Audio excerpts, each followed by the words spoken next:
Ingko Lord, ikaw na lang may bahala. Kung kanang daoy, kung buhion ko nimo da, iya ko ayuhon.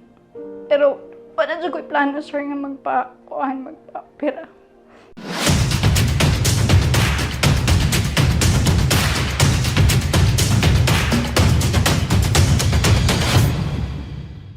Year 2021, nagsugod ang akong gipaminaw nga kanang magrigla ko og tag 2 weeks. Unya, grabe gyud siya nga dugo niya. Dili ra gyud kay sanitary napkin ako gamiton. Diaper na gyud siya kay dili naman makaya ra sa napkin niya. Every 30 minutes mag-change ko og diaper tungod sa kadaghan sa dugo niya. Permi ko magpanglipong, syempre kay daghan man ang akong release sa blood.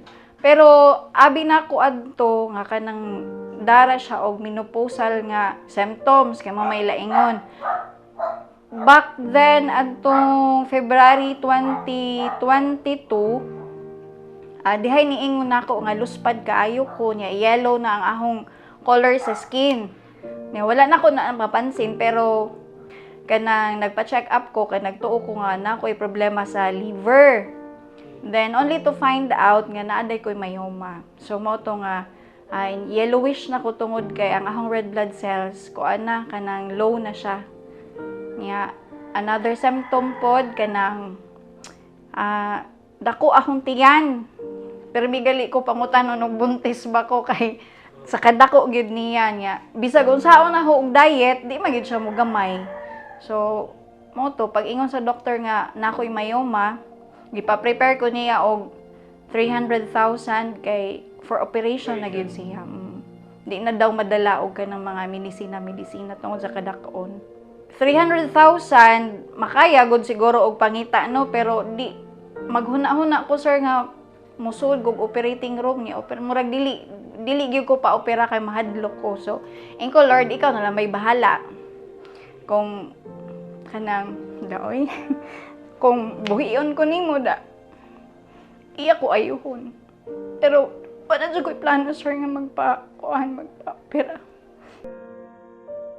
Kani si Ma'am Bernalyn, ingon siya nga, Ma'am, na ako'y nahibawan nga, bago nga discovery nga food supplement. Iya ko gipaborrow og 3 bottles. Ingon siya nga, itry lang ni og inom, kung unsa gali ang mahitabo, og nagali siya epekto, adto na ta decide mo padayon bag dili. So, nag-inom ko ani niya, tagtulo ka takal. Wa pa mahurot na ho ang 3 ka bottles. Ni gidugo ko bisag dili pa siya schedule unya. Nag-expect ko nga 2 weeks na pod. Pero kaloy sa Ginoo sir, 3 days ra siya.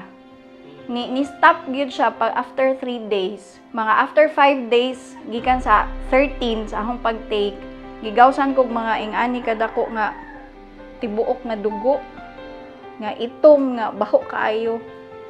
So ingko nga effective siya mo to nga nangita gyud kog paagi nga maka sustain og barato ra man gud po siya, abot kaya ra. So hangtod ron sir nagsige pa ko og kaning inom. Hingbalik po ko sa doctor kaya akong kuan gyud adto nga kinahanglan straight na ho siya 1 month nga imnon kung unsa bay development. So far kaloy sa Ginoo ingon ang doctor nga hinggamay kay supposedly ang ovarian cyst sir, ang myoma growing na siya. Pero ang nahitabo sa ako nahibong ang doktor nganong hinggamay siya niya. Ingon siya nga, ma'am, ug magsige kag padayon sa imong giinom, mawa ragid ni siya. Para sa kadtong mga kababaihan nga pareho naho nga naay gipaminaw sa lawas, especially sa atong reproductive system, ayaw mo kawa og paglaom kay naay makatabang jud. Kay kani siya nga Flavomix, nagpasalamat gyud ko sa Ginoo nga gihimo siya nga instrument nga makatabang nga maayo ko sa akong sakit. So for the women out there nga naay gipaminaw, try na mo sa Flavomix. Sa Flavomix, better health, better life.